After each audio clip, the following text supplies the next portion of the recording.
Então tá bem, vamos começar.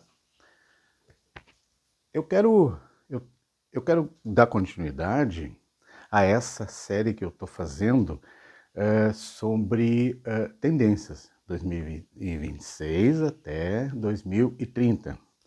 E eu comecei falando, e vou continuar falando, sobre a questão da busca ao antigo, da busca ao natural, da busca não só ao natural, da busca ao vintage, aos anos 50, 60, naquele pensamento, aquele saudosismo que a gente tem, a gente nem viveu aquela época, né? Eu peguei o finalzinho, eu nasci em 1957, então eu peguei o finalzinho dessa época, mas eu lembro com muita clareza, porque carros, moda, vestuário, eletrodomésticos, eles não mudaram muito dos anos 40 até os anos 60. A partir de 1960 é que começou uma nova onda de modernização de equipamentos, de carros assim por diante, mas eram muito poucas, ainda mais no Brasil. No Brasil não tinha tanta novidade, as novidades demoravam um pouco mais para chegar, a própria televisão a cores chegou em 1972, 70, 72, uma coisa assim. E eu lembro da primeira televisão a cores lá de Gramado, da minha cidade, né? Havia dois aparelhos de TV a cores em Gramado. Os dois eram da mesma família, a família Perini, que eram os proprietários do Hotel Serra Azul, são até hoje. Então um ficava na casa deles, me parece, né? Me corrijam se eu estiver errado, mas parece que a conversa era essa. E o outro, que era do hotel, foi colocado na praça da cidade, que é, ali, que é a uma quadra dali, do hotel, para que todos assistissem à transmissão da Festa da Uva. Eu não estou lembrado se é 70 ou 72. Depois é só procurar no Google ali quando é que foi a Festa da Uva, que houve a primeira transmissão a cores no Brasil. O ministro das comunicações, eu lembro, chamava-se Gino Corsetti. Ele era natural de Caxias do Sul, então por conta disso a, a Festa da Uva foi transmitida ao vivo a cores para todo o Brasil, etc. Muito bem. Mas não houveram muitas mudanças. A partir daí começaram a haver, até pela quantidade de informações, a televisão evoluiu bastante em relação a isso. Mas não é disso que eu quero falar. Eu quero falar sobre a questão da qualidade de vida. E o que está acontecendo? Está acontecendo um outro movimento, né? Estão acontecendo muitos movimentos no mundo dentro da tecnologia. Então, assim, a tecnologia da informática, dos computadores, da internet, da inteligência artificial, a tecnologia dos carros, né? Veio o carro elétrico. E não se falou durante muito tempo na tecnologia da habitação, né? Parecia, durante algum determinado tempo, parecia que a grande sacada da construção civil seria a impressora, aquela impressora que, né, ela vem imprimindo cimento e faz a casa com uma impressão, como se fosse uma impressão em 3D dessas maquininhas pequenas. Eu nunca acreditei muito no sucesso disso, porque não é uma coisa. Não fica uma casa bonita, assim, ela exige ainda um acabamento, mão de obra e tal. O ser humano, a mão de obra ali vai continuar. Mas faltava um novo capítulo nessa história. Na década de 60, 70, começaram a surgir as casas no Brasil, fora já aconteceu, fazia tempo. Começaram a acontecer no Brasil as casas pré-fabricadas, né? Então eu me lembro, tinha uma empresa em Caxias do Sul chamada Madesat, que espalhou as casas pré-fabricadas, eram casas na faixa de 60, 70 até 100 metros quadrados, montadas em painéis, mas de madeira maciça, ou seja, o que mudava ali era o processo industrial da pré-fabricação dos painéis, mas ainda exigia carpinteiros, né, que dava menos mão de obra, menos cortes na obra, assim por diante, mas ainda era uma construção convencional. Depois vieram essas casas com madeiras da Amazônia, onde a madeira vinha a madeira vinha pré-cortada. A diferença dessas casas da Madesat é que ela já vinha os painéis prontos, o pessoal só ia fazer a estrutura e ia encaixando e pregando. Nas casas da Amazônia, na década de 80, 90 por aí,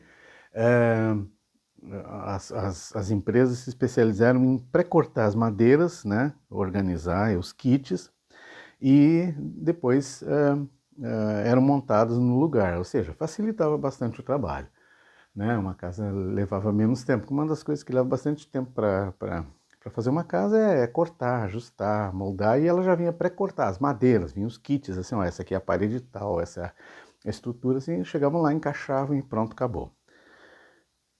Mas ainda não era o ideal, até porque a madeira, o Brasil é litorâneo.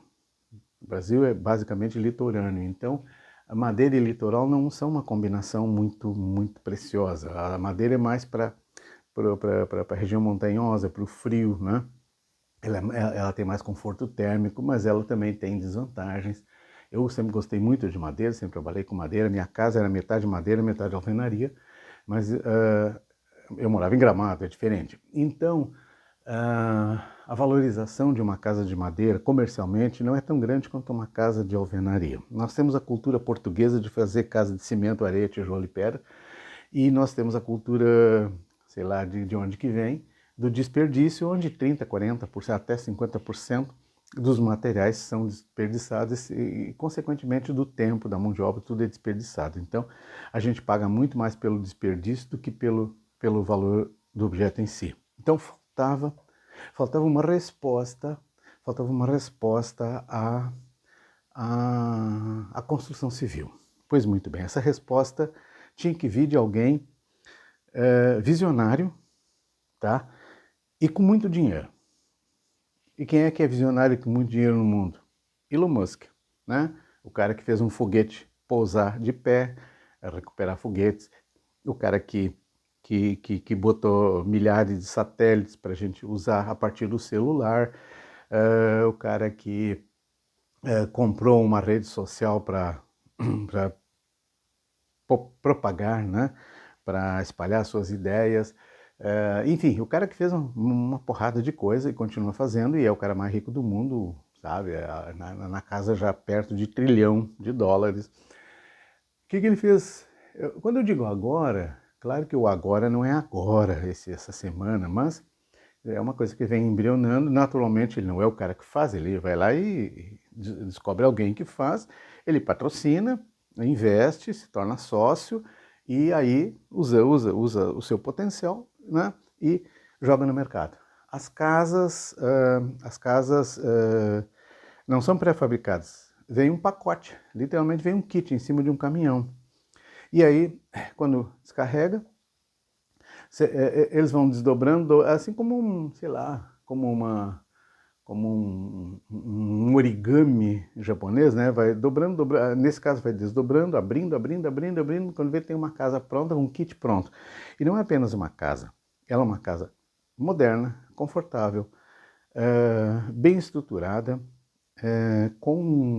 do que eu já vi dela, né? E deve ter mais informações. Eu não olhei a parte técnica ainda, mas eu vou procurar, vou ver e aí passo para vocês. E não estou fazendo propaganda do Musk, não, tá? Nem das casas, mas eu estou dizendo o seguinte: eu quero voltar à questão das tendências. Então, essa casa, mas não é a do Musk, a Amazon tem uma casa. A da Amazon é mais feinha, a da Amazon parece um container esquisito, é meio estranho e tal. Mas enfim, também é a mesma proposta de você receber na sua casa uma casa. Você pode receber um pacote com uma camisa, você pode receber um livro da Amazon e pode receber uma casa, né? Teve um youtuber que fez essa experiência e comprou tudo para mobiliar uma casa, para equipar uma casa e a própria casa, tudo da Amazon. O Musk está fazendo algo semelhante. Então, só que o Musk queria uma casa mais moderna e uma casa assim, mobiliário inteligente, né, com toda a estrutura de inteligência, e o mais maluco disso aí, a casa custa $10 mil, 55 mil reais. Uma casa de 35 metros quadrados. 35 metros quadrados é o espaço necessário para que um casal viva com dignidade, com todo o conforto, com toda a estrutura, porque não se pode confundir dignidade com espaço. Fiz uma pausa, fui ali tomar meus remédios da manhã, eu tomo uma concha de remedinho de manhã. Voltando, onde foi que eu parei? Sim. Então, essa casa moderna, tá? Ela está oferecendo uma série de confortos para uma família, para um casal e a casa tem até 35 metros quadrados. Essa tem 35 metros quadrados. O que não significa, ou seja, vai custar 55 mil reais aqui, ao dinheiro brasileiro, tá? O que não significa que você não possa, uma família maior, faz duas, 100 mil reais, ainda assim, uma casa barata, né? 135, 70, 100 metros quadrados. Uma casa de 100 metros quadrados, tá? Dá para fazer muita coisa. Vai custar o quê? 150 mil reais. Então, esse é o mote da casa. Agora deixa eu falar do princípio da coisa. Onde é que isso encaixa com aquela ideia do vintage? Onde é que isso encaixa com a ideia da vida mais natural, do saudosismo? Acontece o seguinte, não se deve confundir o espaço que se vive com o, o prazer de viver, com o conforto humano. O modelo da casa é padrão, hoje, porque amanhã eles podem criar outros modelos, mas é padrão. O que é o padrão? O padrão é uma caixa quadrada, tá? Não se deve confundir, por exemplo, com o brutalismo, que é aquele estilo do concreto pesado, aquela coisa cinza, escura, tá? Que deu vazão ao minimalismo.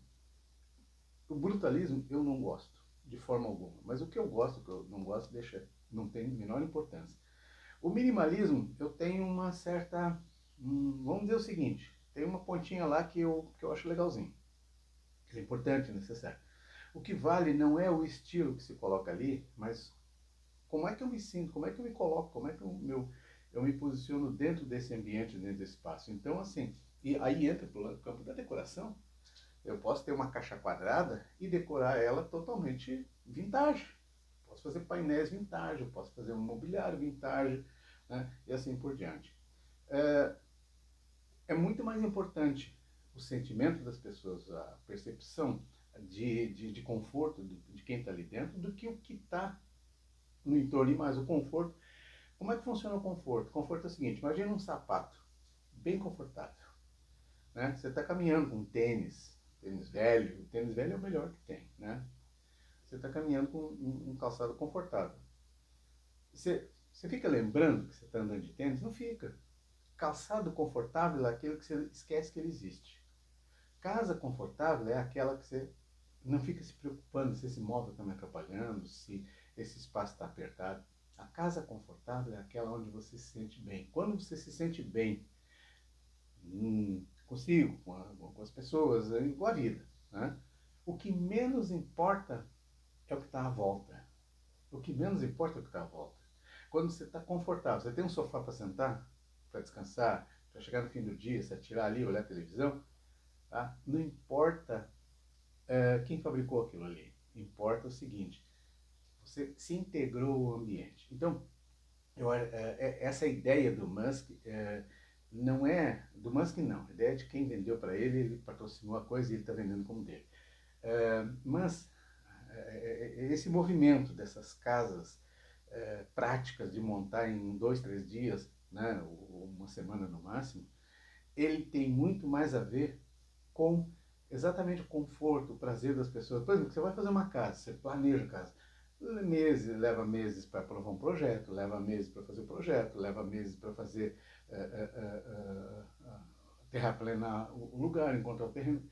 É um ano para construir uma casa boa, deixar ela confortável. Uma casa dessas aí, você tem o terreno, ajeitou ali, em uma semana você tem a casa pronta.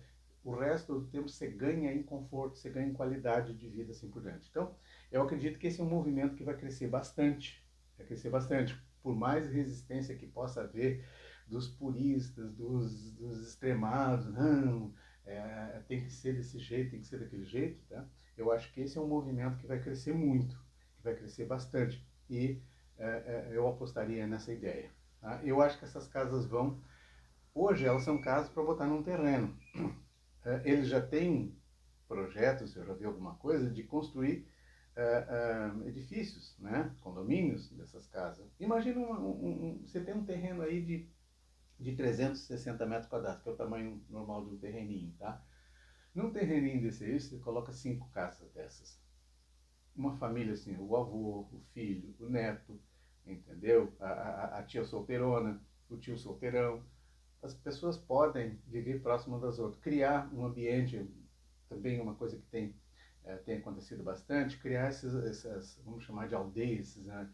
Esses núcleos onde amigos se reúnem, compram um terreno, criam uma infraestrutura em comum e cada um coloca seu chalézinho, quer dizer, ele tem sua identidade preservada, a sua vida preservada, tá? Mas ele está seguro, ele está amparado pelo grupo, pelo ambiente. E consorciado ainda com as despesas de manutenção, assim por diante. Eu sou síndico, não, eu estou síndico, né? E eu tenho aprendido muito em relação a essa coisa da manutenção, essa coisa do convívio de pessoas entre si, tá? E a gente ouve muito assim, nossa, conviver com pessoas é horrível, é terrível. Realmente tem problemas, só que tem um detalhe, todos os problemas são administráveis. As pessoas, em algum momento, quando você começa a entender a pessoa, conhecer a pessoa, você começa a administrar a sua relação com ela, o seu comportamento com ela, o seu modo de trabalho. Da mesma forma, sabe, numa comunidade dessas, com essas casas, com pequenas casas, pequenos chalés, e eu estou falando das casas do Musk, mas também já está acontecendo que pequenos chalés de madeira mesmo, né? Pequenos chalés de madeira mesmo já estão sendo construídos em instâncias de turismo, né? Aqui em Santa Catarina, no Rio Grande do Sul, em outros lugares, em São Paulo já tem bastante, onde grupos de amigos compram um determinado lote, né? Aqui mesmo perto, em Águas Mornas, tem uma comunidade de adventistas que compraram um terreno e cada um construiu sua chacrinha, seu chalezinho ali, tá? E talvez de uma forma mais rústica e tal. É, eu acho bom, eu acho que isso é um movimento que vai crescer, tá? Espero que sim. Beijão para todo mundo.